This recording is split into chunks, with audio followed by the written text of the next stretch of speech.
কাইলৈ 16 ডিচেম্বৰ অসমীয়াৰ হিয়াৰ আমঠু জুবিন গাৰ্গৰ হত্যাকাণ্ড বিচাৰ প্ৰক্ৰিয়া আদালতত আৰম্ভ হ'ব, যাৰ বাবে আচলতে অসমৰ প্ৰতিগৰাকী ৰাইজ অধিক উৎকণ্ঠাৰে বাট চাই ৰৈ আছে। অসমৰ মুখ্যমন্ত্ৰী ডাঙৰীয়াই সংকল্প গ্ৰহণ কৰাৰ ধৰণেৰে 90 দিনৰ ভিতৰত আদালতত যি ধৰণেৰে অভিযোগনামা দাখিল কৰিছে, ঠিক সেই ধৰণেৰে অসমৰ মুখ্যমন্ত্ৰী ডাঙৰীয়াই জুবিন গাৰ্গৰ হত্যাকাণ্ডৰ বিচাৰ প্ৰক্ৰিয়া যাতে খৰতকীয়া হয়, তাৰ বাবে ফাষ্ট ট্ৰেক আদালত গঠন কৰাৰ হ'ব বুলিও তেওঁ ৰাজহুৱাকৈ মন্তব্য কৰিছিল। কিন্তু আজিৰ দিনটোত ফাষ্ট ট্ৰেক আদালত গঠন কৰিবৰ কাৰণে কি ব্যৱস্থা গ্ৰহণ কৰিছে সেই বিষয়ে কিন্তু অসমৰ ৰাইজ অৱগত নহয়।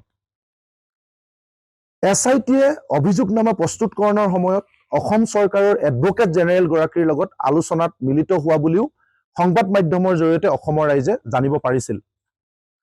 অসমৰ মুখ্যমন্ত্ৰী ডাঙৰীয়াই জুবিন গাৰ্গৰ হত্যাকাণ্ডৰ বিচাৰৰ ক্ষেত্ৰত এগৰাকী বিশেষ লোক অধিবক্তা নিয়োজিত কৰা হ'ব বুলিও ৰাজহুৱাকৈ মন্তব্য কৰিছিল।